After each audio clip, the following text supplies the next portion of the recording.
We are live. We got the you are live notification. Oh, I see the numbers ticking off in the top left corner there. There you go. The Very number excellent. the number zero, the number zero right by the I. Oh, I gotta mute myself over there. How's it going, Adrian Constant? Good. And how are you, Jay Sin Green? I'm doing excellent.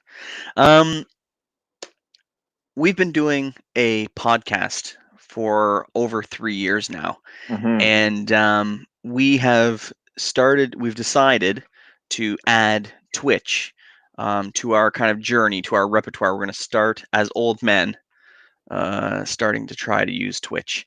So what we wanted to do today was kick it off with uh, an episode which brings people, kind of catches people up to speed with who we are, what we're all about, and just tell some stories and see where we go from there. So this is officially our first Twitch episode, right? That's right. This is the first time we've ever been on. We twitched. We've been on the Twitcher. I'm not sure what the nomenclature is, With the lingo. but Now, I will say, I feel like we would be some of the older folk that would be hanging around doing a Twitch. I assume so. I assume Yeah. so. We should put our ages in, and then hopefully when people jump on Twitch, they can sort by age of podcasters, and we would be at the well, we would be at the bottom, and then they would sort by, you know, oldest to youngest, and then we would be at the top. Then we would be, Yeah, yeah. yeah, yeah. And do you think age would automatically make us experts in the field? People just automatically be like, well, they're ancient, so they must know. Ancient for Twitch. Let's be clear. Yeah. I don't think so. I don't think so. I think just because you're old doesn't mean anything. I And did listen, mark us down. I'm not old. You're That's old. true. That's true. You're in your 40s. That is a good point. Thank you. Um, so, what? Why are we here? What? Start telling people what is up. Who are we? Why are we? Why have we been podcasting for years? And why are we adding Twitch? What are we all about? Let's kick it off. So I'll Oh, just say, look at this. By the way, I just asked you a question, then cut you off because we have two watchers. Thanks for who is already watching us. I don't know, that's but cool. oh, maybe I should click over on the comments thingy. There we go. Take us away, Adrian. So I'll just say, Master Jason, that first and foremost, we are filmmakers, and we have dreams of making fictional films and documentary films for the biggest studios in the world. That is our dream, that's our ambition, and that's what we're driving towards. So every step in the journey from the beginning until now has been in that line. Yeah. Now, go ahead. No, I was just going to say we're called Fable Forest Films, and we are partners. And Jason, there we go. Look at that. It is. There's our website, Fable Forest Films, or thefableforest.com. So, like you said, we want to make television, film, documentaries, etc. And we're in the midst of it right now. Just so that we give people a little bit of a taste. We have 2 feature films out in the world. We're going to talk about a little bit. We're in post-production on our 3rd feature film, our first horror film. We have a television docuseries out, and we're about to launch our 2nd season of that television series. We've worked on a number of other projects, so we're going to kind of get into it. And but let's take people way back and talk about when Fable Forest Films began. And I hate to say it, but it began without me, so that's totally fine. But take us back to who you were before Fable Forest Films, and then what launched the dream. Yeah, so I was just a camera assistant working on bigger film sets in the Union, and spending a lot of time making other people's dreams come true. Well, let's drop a name or two. So you started off in the Camera Union in South Africa, in Cape Town, working on commercials. I worked as a camera assistant on a film by Neil Marshall called Doomsday, which is probably the biggest biggest movie that I ever worked on in Cape Town. And then I packed my bags and I moved to Vancouver because they had such a vibrant film industry there. And so started grinding away in the film industry in Vancouver. Yeah. And that is when I met my wife and moved out to Ontario. Now, before we talk about the important things like wife and family, let's get back to Doomsday for a second. Okay, cool. I loved Doomsday. Now, some people are like, it was a flop, but she pulls her eye out and rolls it around and can see things. I mean, it was the best. Come on. It had, what's his face? Malcolm McDowell. Oh, yes, that's right. Malcolm McDowell. Yeah. Love that guy. I love Doomsday.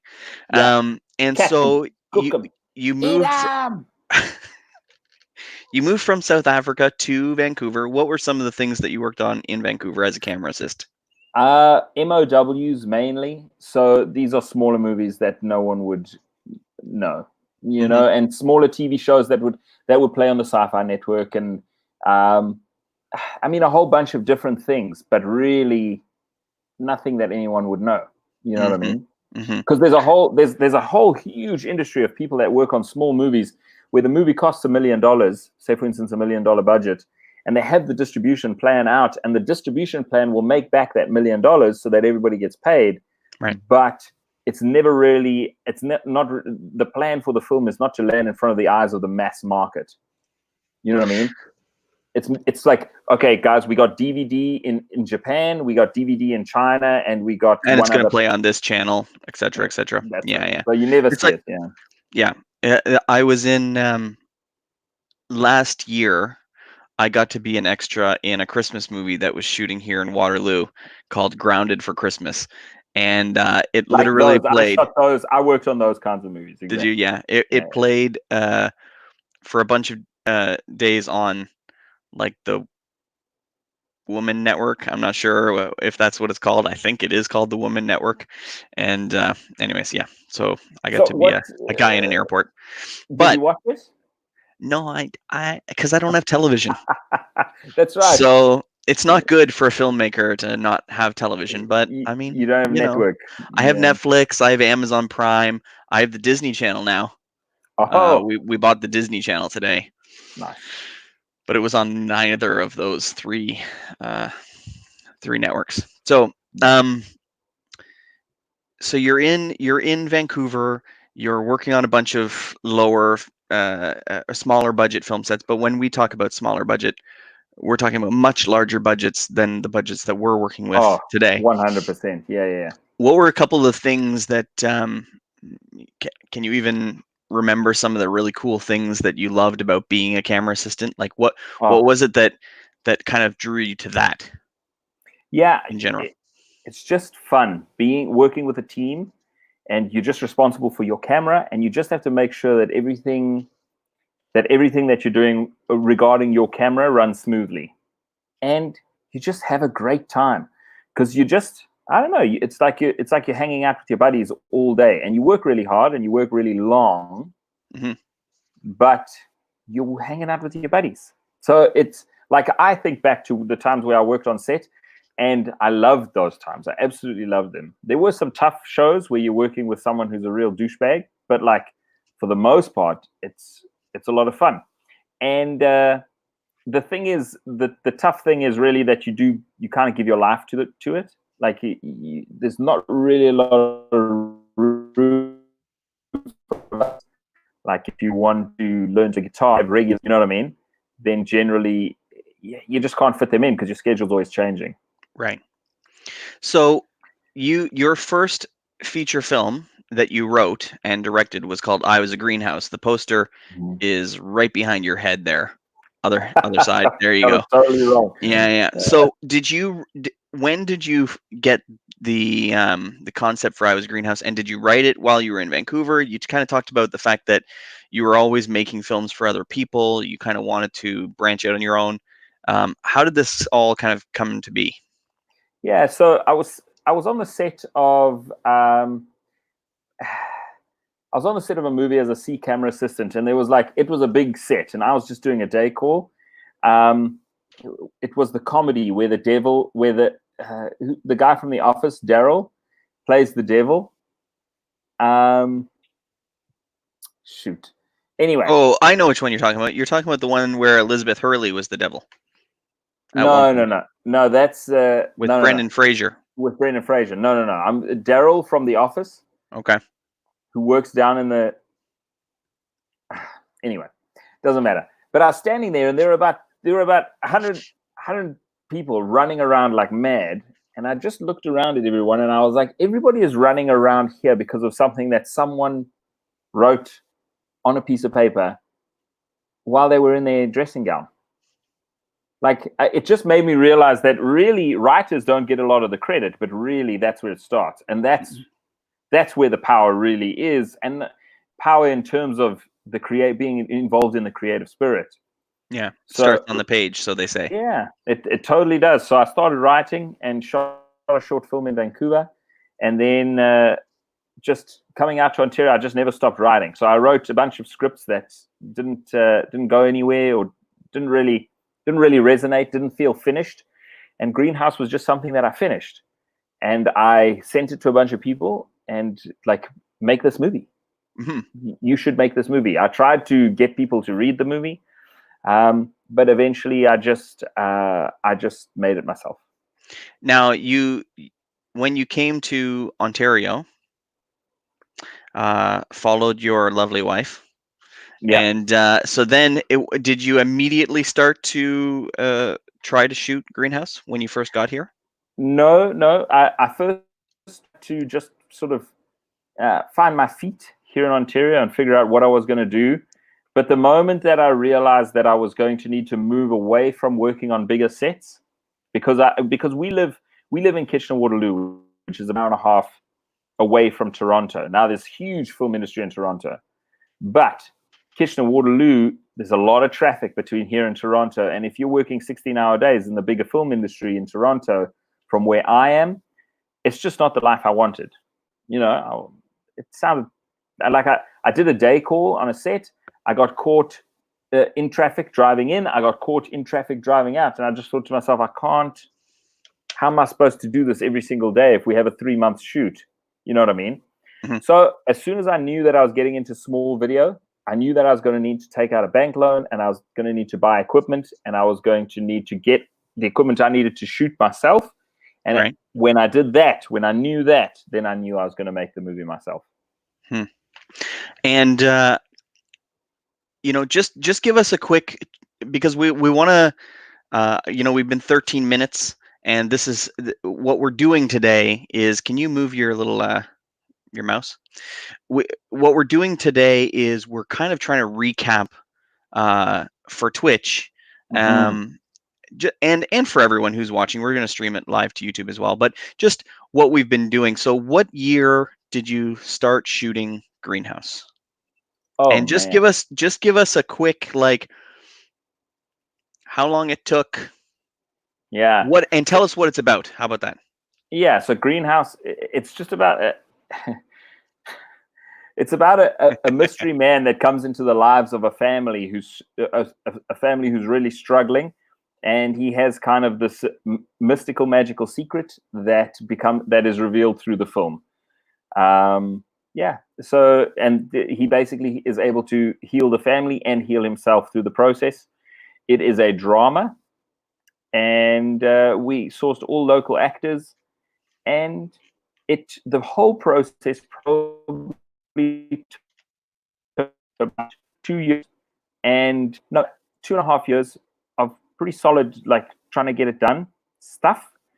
And I think it's 2013 is the release date for I Was a Greenhouse. Yeah. There we go. So hide this thing here. So here's Greenhouse. Whoops. About a magical guitar. And look at this. Oh. I mean, look what we can do. Do you know what? So that shot, we were so lucky. Like, we basically shot the whole movie, and we went out at like 4:30 a.m. I just had to get these very specific shots. And so we went out, and I just told him, I was like, like he was supposed to be like going out for a swim in the lake, Right. living his life. So I was like, okay, well, you gotta strip down. You gotta be ready for a swim. And it was cold. It's like autumn. There was snow in different places. So he strips down. He runs to the end of the dock. I take the camera. I start filming. All of a sudden, these birds start flying across the sky. It was. We were pretty lucky with that. It was perfect.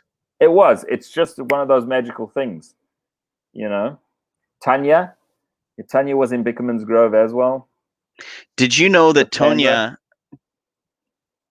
I'm going to talk about her in a second. Yeah. Now, do you have audio? I don't have audio. Oh, you can't hear it? That's okay. If you can hear it, that's all that matters. I can hear it, but if other people can't hear it, then we're going to put a pause to it. Yeah, I can't hear it. Oh, okay. Well. Did you know that Tanya was also an extra in the Wesley Snipes movie Murder at 1600? I saw that on Facebook. I watched it the other day, and she was letting me know. So now I have to go back and find her. She's probably one of the sexy dancers in the dance scene, I assume. Yeah. So I'm going to go back on the hunt for that. So I Was Greenhouse comes out in 2013. Yeah. And that is, we met soon after that. No, we met before. Oh, did we? We met on the set of Mike Malco's short film. Now, had you worked with Mike before? Mm-mm. No. I contacted him for Greenhouse, yeah, and that was the first time we met. Okay, so you guys worked together on Greenhouse. Yeah. Yeah. So I met you on the set of his short film, and we hung out on that couple days or whatever it was, and then I actually came to the premiere of Greenhouse at Princess. Okay, cool, excellent. So that is like the genesis of when we ended up working together. Yes. So now, I think, yeah. So now you take us from that point. So you had, at that point, did you already have Siniku in mind at that point? Okay. So firstly. Yeah. Okay. So firstly, let me just say, Greenhouse was released. It was an amazing success because I finished the movie. Yes. That's the only thing that Greenhouse did. Everybody showed up to come and support and to watch it, and I'm very grateful for that. And I do love this movie. I love this movie because I think the story is great. Well, can I tell you that I've had a number of people watch the movie, and makes them cry. They love it. I had a good friend of mine, maybe about a year ago. He ended up watching I Was a Greenhouse on, I think it was iTunes or Vimeo on Demand, wherever we have it up now. And he loved it so much, he immediately bought and watched our second movie, which had a lot of the same characters in it. So, cool. And he was like, they were so different, but they were so awesome, and all the characters. And that's cool. Anyway, so yeah, so they loved that. So now let's turn this around, Jason, because at this point is where we meet, and we'll be able to continue the story together. But let's start off with your genesis there, sir. Where did you start off, and how did you end up in film?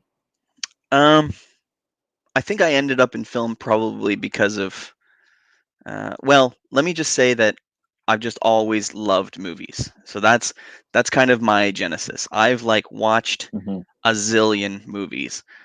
Growing up, I went to the movie theater all the time, saw everything. I would ride my bicycle 40 minutes to the drive-in after work on a Friday night, because I grew up in a small town, and we had a drive-in 40 minutes away. We would ride our bicycles. We would sit on a picnic table with like a radio with batteries in it, so that way we could listen to the movies at the drive-in, and then we would bicycle home at literally 1:30, 2 in the morning, whatever, another 40 minutes to go home. So we loved the movies. And in high school, I wasn't great at school. I was okay at math. I wasn't particularly good at school, but um, I would always like last minute pull off some sort of film thing and get good marks, and I always thought I was a pretty good writer. I'm kind of a shit writer, but when I was in high school and after high school, when I went to work, I started writing lots of different things, um, and and my cousin and my good buddy Mike Wirtz, we started writing this buddy comedy called Guinness, or The World's Greatest, and in 2003, I moved from the Ottawa area to Kitchener-Waterloo, and I went to work for BlackBerry, and we finished this script, and we decided in 2004 that we were going to try to make it, and it was huge. It had a lead cast of about 8. It had about 50 people in the movie. It had we filmed on a golf course. We filmed in an ambulance. We filmed in 2 different restaurants. We filmed at the University of Waterloo. We filmed all over the place, a bunch of different houses, and in a bar, a busy bar at night. It was pretty cool. And you guys, we were crazy. You just went for it. You swung for the fence. We just went for it, yeah. And it was a lot of fun. It was a lot of fun, but we had lots of problems. With being indie filmmakers, we had to only shoot on weekends, and it took us about 2 years to try to finish it. But midway through, after year 1, we completely lost one of our lead actresses. She disappeared off the face of the earth, and probably because she didn't love the movie. Who knows? So we ended up having to kind of rewrite all the parts that she was in. And anyways, long story short, we did not finish the movie. So we finished maybe about 80% of the shots on an old Panasonic DVC-7 camera, like with those mini DV tapes. So it wasn't going to be 4K or anything like that. It was quite a long time ago, 2004, 2005. And after that, I kind of gave up for a while because that it hurt. We had a one actress who was amazing move out to Nova Scotia, and we actually thought we could finish the film, so we actually flew her back, did a bunch of scenes that we needed her in, and she flew home, and she was amazing. But then didn't finish it. So we spent some dollars and a lot of time and a lot of our lives essentially going to what we called our film school, and it stings. It totally stings when you put everything into it. Yeah, it did. It stung a lot. So I kind of gave up after that for a bunch of years, and I think it was maybe 2011 or 2012. I just started to kind of go into the different, Facebook groups, into the Kijiji ads and things like that, and I just started seeing what other people were doing, and then I would just jump in and help out. Right. So if somebody had a question about something, there's a lot of Facebook groups to support indie filmmakers these days, but back then it wasn't quite as big, and I had really been through it for 2 years. I did a bunch of camera work, sound work. I understood about, getting talent releases Or I met you. You were just helping different for 2 years. Mm-hmm. Yeah, pretty much. Just off and on, and this is exactly how I ended up finding Mike Malco just out of the blue, if it was Kijiji or whatever it was at the time. And I said, sure, I'll jump in and give you a hand. I came on as his first AD. And I think it was, I can't remember when it was, to be honest. I think it was 2013, same year, that I was working with a group called Bad Radical Films in Hamilton. And these are pretty fun guys. They love like retro horror, and we entered into this contest in 2013 called Cineku. And essentially what this contest was, if anybody who's watching knows the movie Wolf Cop, Wolf Cop was the winner of the first year of Cineku, the year that I entered with Bad Radical Films. And so we actually entered in this this film called 50 Road, and it was about a group of friends that are hanging out at a cabin, and all of a sudden this girl who was going to be a human sacrifice, she slams into the door of this cabin. They bring her in, and then the whole cult descends on this cabin to try to get her back. It's amazing. Movie. That's a great movie. Yeah, and the trailer was pretty great. I would watch that in a heartbeat. Honestly, the trailer is quite good, and I'll try to hunt down some still stuff out there. Yeah, I think I can find the Did trailer. Did they go? I can't remember the trailer so much. Did they go to retro horror? No. The flavor was pretty good. Oh yeah. So the thing is that but again, I was in my role in this was I was one of the cultists, and I was just there to help. Anything that I could do to help them out, So we shot in Hamilton, in Grimsby, up in the kind of escarpment. It was pretty creepy, pretty great. And really, what I was there to do was be a runner, get anything. I took a guitar, and somebody smashed a guitar on my head. So I was a stunt man. That hurt, by the way.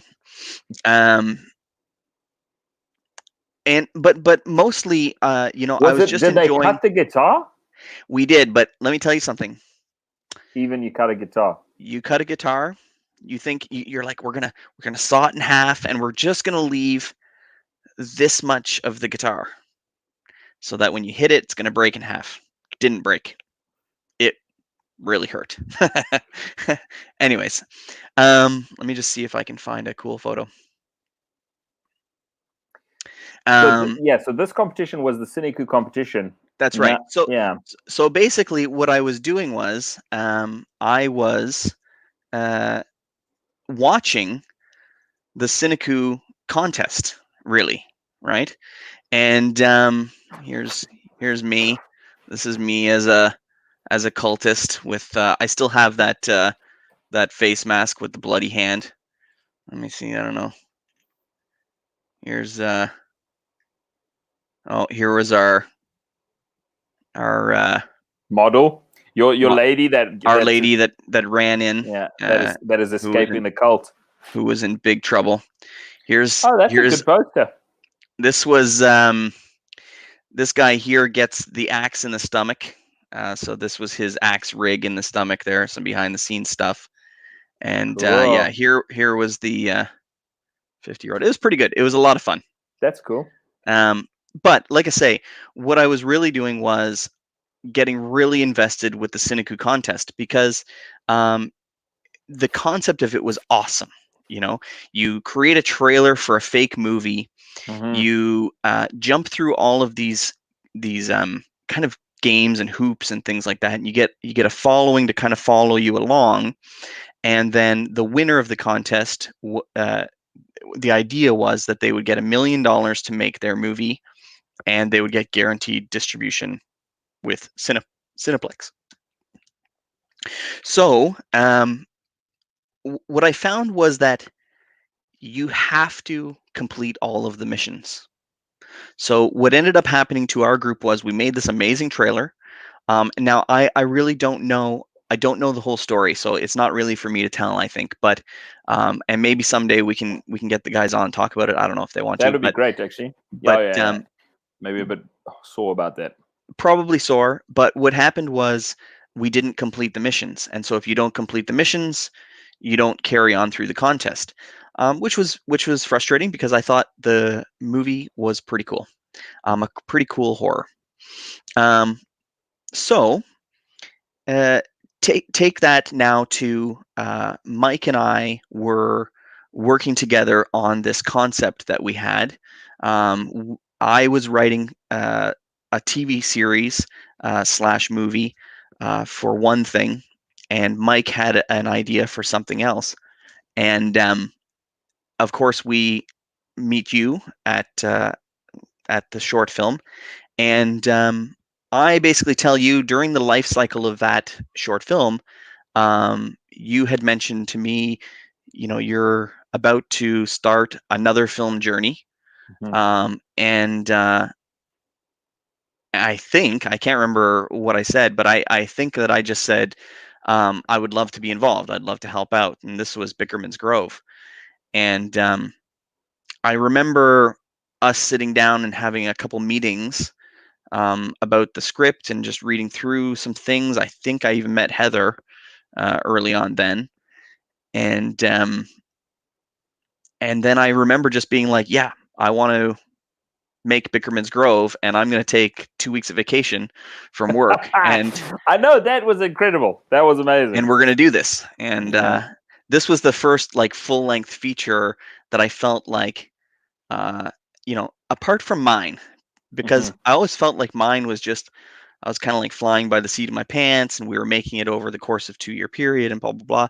Whereas yours, you were like, no, we're shooting for 12 days. And when the 12 days is over, we're going to have this movie, this Bickerman's Grove. And it was very exciting. So yeah, maybe just talk a little bit about Bickerman's Grove, what it is, and I'll pull up another silent trailer, and you can kind of maybe everybody else gets audio too. I don't know. I don't know either. So Bickerman's Grove was just a comedy. I just, I tried to write Grounded for Christmas. I tried to write just a Christmas movie that we'd be able to sell, but I got lost in my own being entertained by myself, and my own sort of weird sense of humor, and my own sort of strange enjoyment into various storytelling styles. And what came out was Bickerman's Grove. And it was so funny because the script just... What happened? Oh, maybe it won't go full screen. Oh, because do you know what? StreamYard might be stopping it here on the left. But anyway, this movie was just, I don't know, it just flowed. And it was just fun, and it was just excellent. I love the script so much. And I just enjoyed making this movie so much. Complete comedy, complete farce, sort of a black comedy, Shakespearean in style. I suppose I would say it's Shakespearean in style. And totally. Yeah, just fun. And pretty interesting. I don't know. And probably not many movies like this around. No, I doubt it. Give us just the general. What's the log line for this movie? The log line is this 2-house town is probably not what you think, unless you think it's purgatory. So it's just about the shenanigans between these two families when all of a sudden one of the families. When all of a sudden people start dying and coming back as ghosts, things take a strange and humorous turn. I enjoyed that. I like that movie a lot. Me too. I have the pencil. Damn it. I cut out on the best line. Oh, but Gerald, look how big my pencil is. Yeah. So, once again, Bickerman's Grove was an amazing experience for me, and I can't remember if I started off as producer or if I became the producer like midway through the movie. But it was. Oh, you seem frozen there, dude. Sorry. There. No, you're good. You're unfrozen. Yeah. So again, I think for me, like I just jumped in and said I was going to help. And then I ended up becoming the producer maybe midway through. But I really did learn a lot from making that movie. And I think it was, working with all the cast members and running into all the problems that we had, and finding creative solutions and all that kind of stuff. I think it was definitely one of the best, experiences of my life that I remember. Yeah, and by the time the Bickerman's Grove journey for us was really us becoming partners.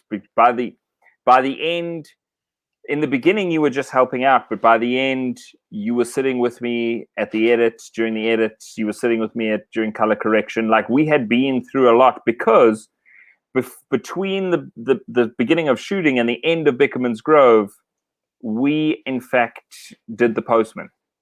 That's right. So I'm going to let you talk a little bit about The Postman. I'm just going to get a power cord for my laptop, which okay, hold on. I didn't bring down. I'm going to flip to just to me. Yeah. So, like I mentioned earlier, while we were shooting Bickerman's Grove, and my cousin and good buddy Mike Wirtz, who I had written our original Guinness script with, we continued to write. We continued to collaborate. We had a little film company called Black Cloak Entertainment, so during the creation of Bickerman's Grove, we actually got Mike in. Mike plays the mayor in Bickerman's Grove, and he's amazing. And we assumed, so we started kind of talking about it right from the beginning. We assumed that the Cineku competition, the one where Wolf Cop had won the year before, we assumed that it would go every single year. And so we started to prepare a concept to shoot during the Cineku competition in 2014. I'm going to bring Adrian back here. All right, Adrian's back. He's got a pillow for his butt. He learned his lesson the last week. We spent 2 hours talking with a good friend of ours on our last podcast. By the way, after we talk about Postman, I'm gonna show people our little intro for our podcast. So just remind me if I forget. That's right. And at that point, I'm gonna switch to beer. But so I was just saying that we did think that the Cineku competition was going to run every single year, and so we did start to plan for this concept that we had called Postman in 2014. And when we were shooting Bickerman's Grove, we started to talk to Derek and Zach and you. We started to talk to everybody about what it would be like to enter this contest and go for it. And while we were talking, we found out that the Cineku competition wasn't on that year. So we were like, okay, well, Bickerman's Grove. So away we went, full bore Bickerman's Grove. We didn't really start to look at Postman until the following year, but we did hear. I paid a lot of attention to the Cineku contest and when it would be coming up. So we actually knew well in advance, and we started to prepare before the contest even began. And we were really excited for this concept that we created, where the United States Postal Service was the longest running secret military / spy agency in America. And every, postal carrier was a spy, and they kick ass, and they were basically G.I. Joe. So we in 2015, we had finished shooting Bickerman's Grove. I think we finished shooting Bickerman's Grove in when would you say? I can't April. remember. Oh, like the month? Yeah. It was like end of March, early April, because we were like, it was like that was the last week that we had snow for the Christmas tree scene. Right. Right after that, the snow just went away. So we started. I think Cineku started in 2015 in March. Does that sound right? I can't remember, but we had snow. We had snow when we were shooting Postman, if you remember the Postman trailer. And so I'm just gonna pull it up here too, but again with no sound. So you guys are gonna have to jump over. We'll have to see how that works. Yeah, I don't know, but you're gonna have to jump over to the Fable Forest at some point, click on our portfolio, and check out all of our films and stuff like that. But I will pull it up here. So we started in 2015 this epic journey where we were. Adrian's leaving here. That's fine. We were trying our damnedest to win this contest. We were pulling out all the stops. We literally we took part in charity events. Adrian and I went to like a nerd night talk in front of a crowd of people to kind of hype everything up. We made a plan, and week after week after week, we had to engage in these really fun and exciting bits of this competition. The first of which was to create this trailer, which I'll just try to see if I can. And do yourself a favor, go and watch the trailer. It's really fun. And there he is. There we go. Yeah. So that you see the number of cuts per second. Yeah. CPS. Boom, boom, boom, boom, boom, boom. Oh, he's in trouble. Oh. I mean, if you can't hear anything, it's not quite as good. Yeah. It's good, though. Oh, hold on. You're about to see it. You're about to see writer-director screaming into the camera here. Secret agents? Something like that. Doha! Here we go. Losing it. Adrian screamed into this man's face, and he was a very good sport. I believe his name was Brad. I warned him. Yes. I said, listen, I'm going to scream right in your face. Yes. So anyways, you know what? The Cineku competition was amazing. We met a ton of really cool people. Yeah. Because the popularity of our concept grew quite large, and we made it very far in the competition. So we really had the respect of a bunch of Canadian filmmakers, a bunch of people that were kind of up and comers in different genres, and met a lot of awesome people. We did not win, but we did get the opportunity to see our trailer along with a bunch of other trailers at Cineplex in Toronto. So again, all these really cool moments, of my life, kind of thinking back to the whole journey. And one of the things I really want to do is kind of share the whole journey of the Postman on our website at some point, so people can kind of step through and see all the different cool things that we did over time. It was all encompassing. Like when we were doing Cineku, that competition, we were just doing Cineku because those missions, they were not small. Yeah, there were some tough things, and there's, you got wardrobe in place, you got to shoot, you got to edit, you got to write a thing, you need the poster designs to come in time. Yeah. So it's really like an entire film project just by itself, Mm-hmm. It was probably, we probably don't know what it's like to run a TV series, but it felt kind of like that because we kind of knew what was coming up, or we could guess.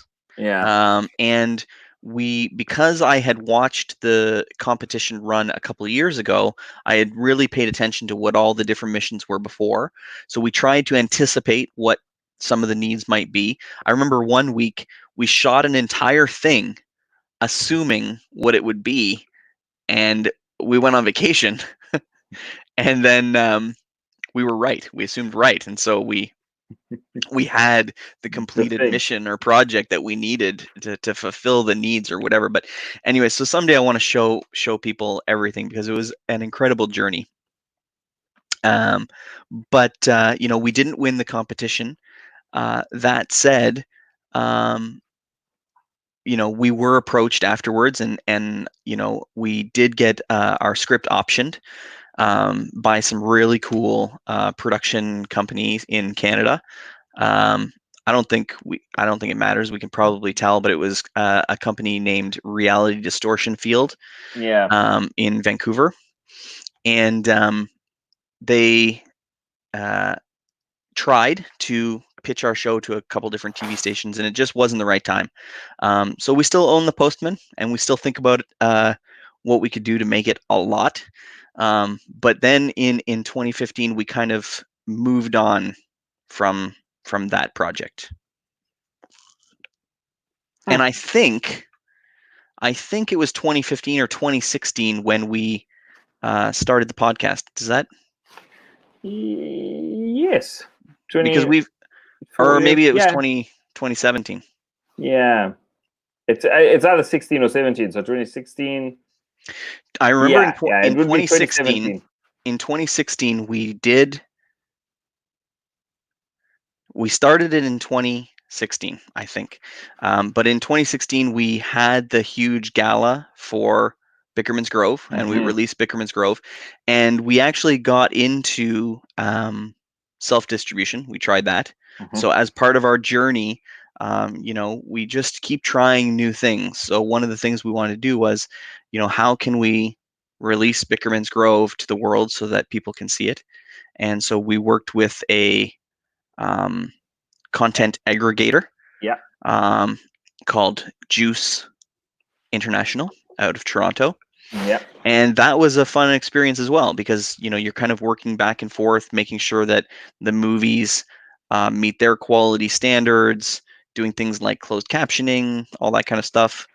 So we've worked a bunch of times with a company called Rev.com for doing closed captioning. So we've kind of gone through that, and so we put our 2 movies, I Was Greenhouse and Bickerman's Grove, on iTunes, Google Play, Amazon, and Vimeo on demand.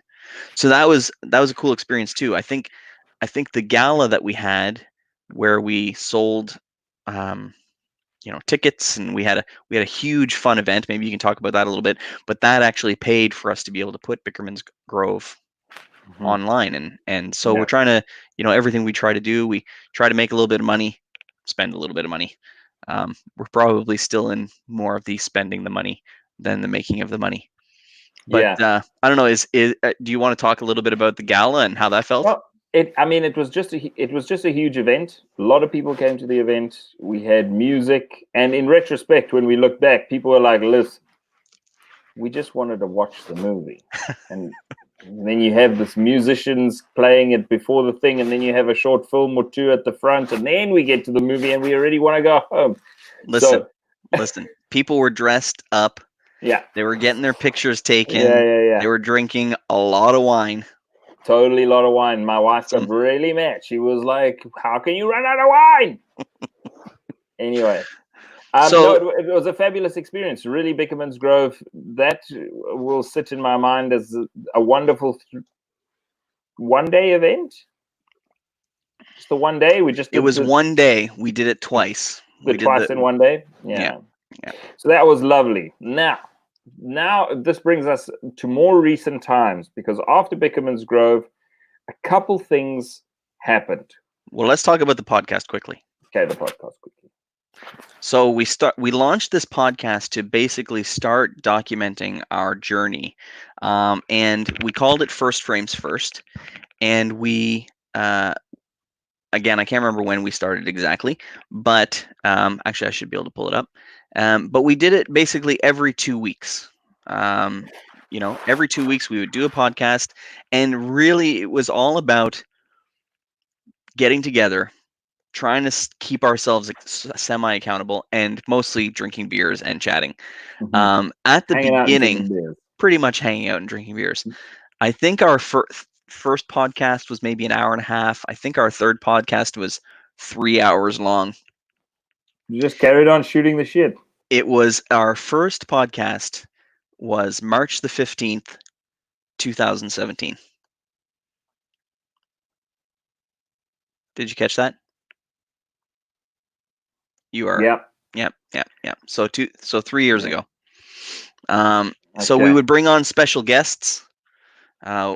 a lot of the people that have worked with us on the films have been guests, and you can go and look back at all of the old podcasts. There is a lot there, and you can kind of see Adrian grow up. You'll never see me grow up, but you can kind of see Adrian grow up over the course of a 3-year window. Start looking old. At one point, he was like, "I'm not going to swear on the podcast anymore. I'm going to keep it clean." And at another point, he was like, "Maybe we shouldn't drink as much, on the podcast." And at another point, he was like, "We should probably keep these shorter." As I'm just like, anyway, I'm just trying to take all the fun out of it, James. That's right. Adrian's sister started a podcast recently. She is an author of an amazing author in Scotland, and she started her own podcast called the Waffle Free Podcast. And every Friday, she tells a new kind of a fable, kind of and I love them. I'm so addicted to her podcast. But I really took it as a slight. Yeah, she was like, the name of her podcast was kind of like, I really want to encapsulate what Jay and Adrian's podcast isn't. I want to just get to it. No waffling. Now, incidentally, talking about that, my story that I did as a guest storyteller comes out on this Tuesday, on the Waffle Free Storytelling Podcast. And her first guest comes out on Monday. I come out on Tuesday. Our interview comes out on Friday. Amazing. And Jason, today I gave her your email address because she is going to be expecting a story from you, and she's going to give you an official invite. I'm very excited. Cool. My story is en route. Lovely. Well, I don't know about en route, but it is about to get on the on-ramp. It's about to get on the on-ramp. So what I wanted to do though was we did go through. We've kind of gone through some changes with our podcast, and we have grown a little bit. And I think with some of the things you're going to start to talk about in recent times, let's say, I really have started to feel like our journey into documentary television series and into filmmaking is becoming something. It's becoming a reality. At one point I said I wanted to be a filmmaker. Now I feel like I am a filmmaker. The things that I'm making are being seen by people. There's lots of people that are excited to see the stuff that we're working on. And so we did recently have kind of we had a really fun intro to our podcast, and then we sat down and we created another one. So I'm just going to play the intro for our podcast. Yeah. So I'll just say the intro to the first podcast was like, we're gonna fumble our way. That's right. We try to become filmmakers, and then I think it said failing our way to success. That was yeah, and there's nothing wrong with that, but we were sort of like, our approach was like, we don't know anything. And then at some stage we decided to revamp that because we had grown, we had changed, and so we revamped the intro. And Jason, show us that little intro there. And like I say, if you start watching, we're going to start trying to stream to Twitch our normal podcasts. This one's more of a catch-up episode, but you'll start to see the intro a little bit more. Hey guys, I'm Adrian. And I'm Jay. We run Fable Forest Films. Right now, we're totally independent. But what's the dream? Making crazy awesome film and television for the biggest studios. This podcast is our journey. There we go. That was awesome. I love that intro. Yeah. I do too. It's short, it's sweet, and it says exactly what we want and where we want to go. I like it.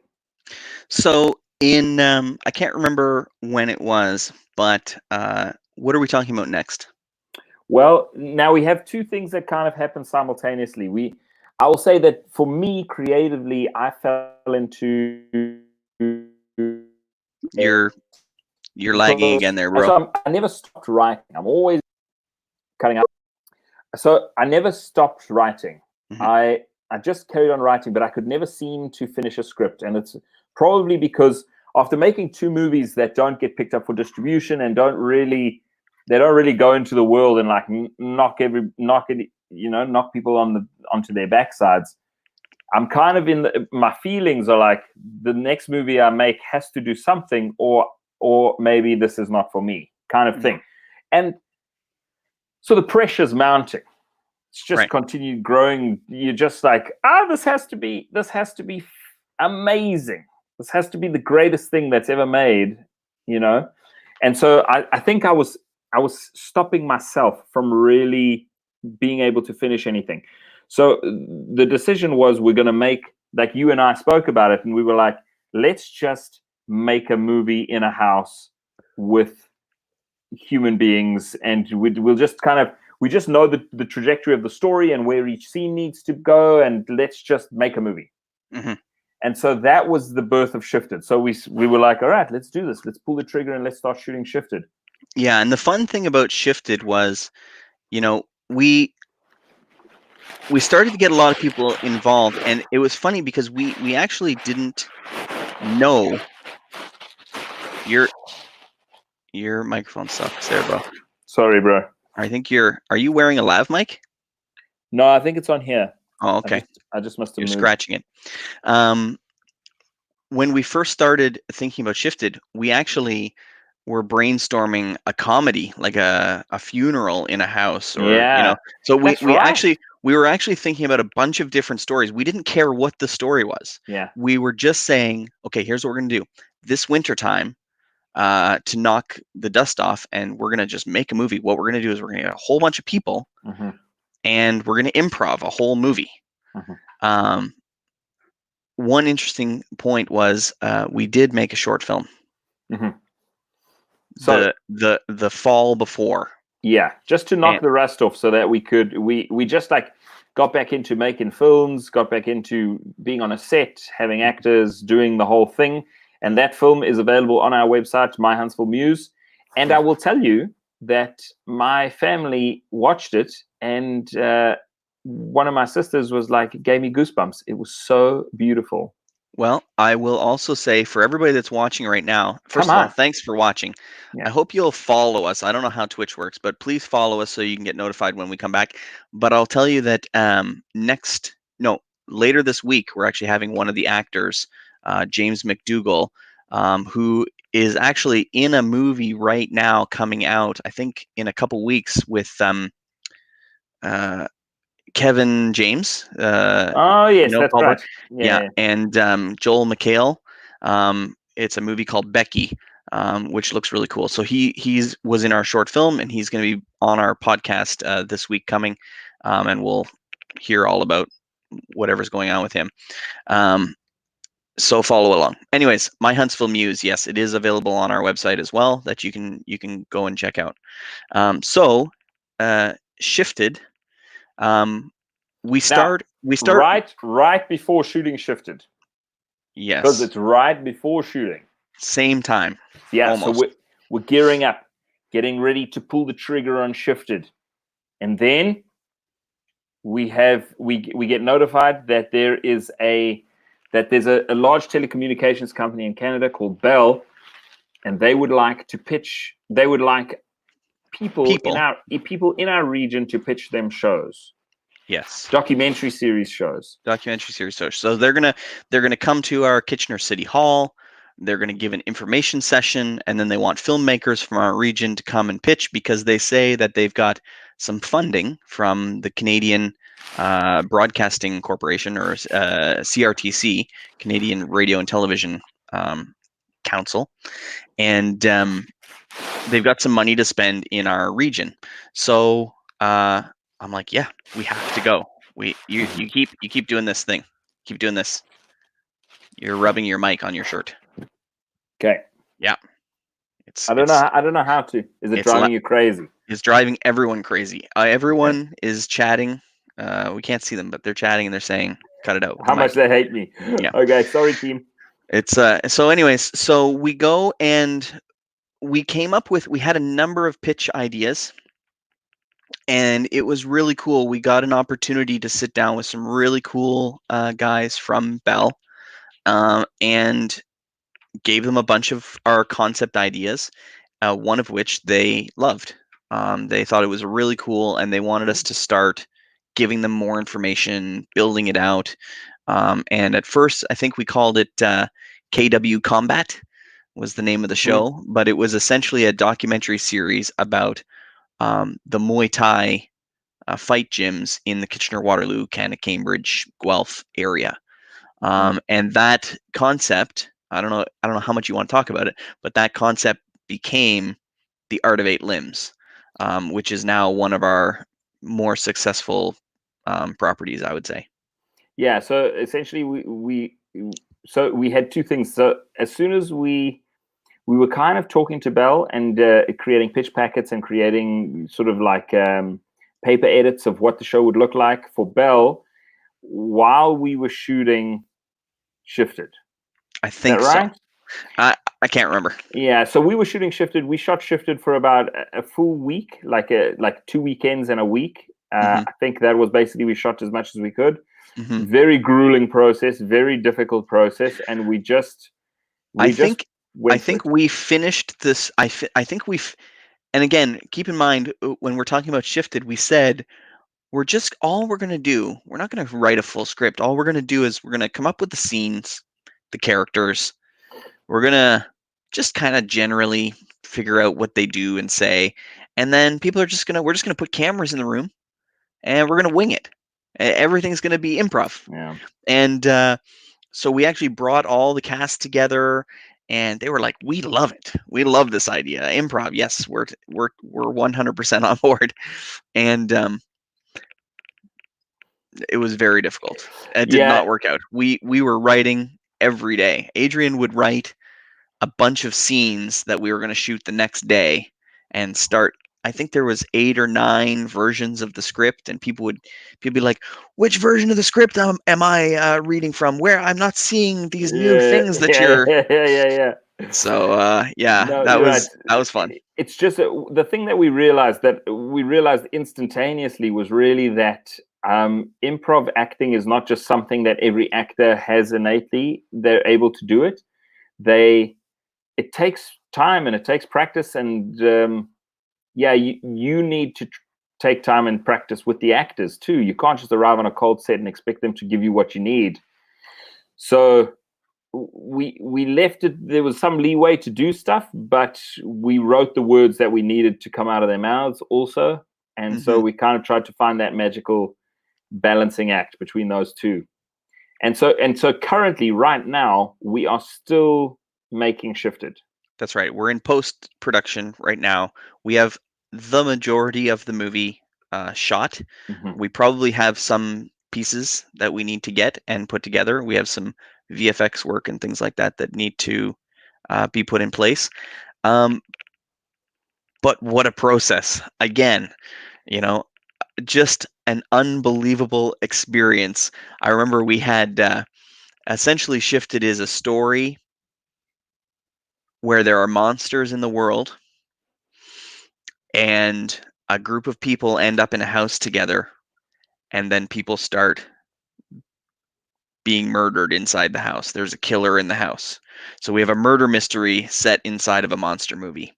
And, we had some practical prosthetic effects. We had a really great team working on blood work and masks and all kinds of fun things.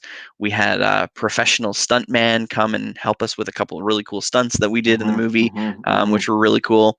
And just the actors, all of them, all the lead characters were unbelievable. So much fun. The performances are so great. I am so excited for this movie to come out. But yeah, it was a crazy adventure. Cold. We keep shooting movies in the wintertime. We keep talking about never shooting movies in the wintertime. And then I don't know what's happening. We're too busy in the summer to make a movie or whatever. Yeah. Hectic. Very hectic. Yeah.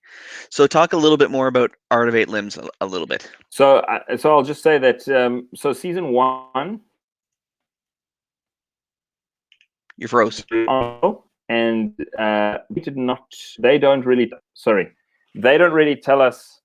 Hello. Yep, hello, you're unfrozen again.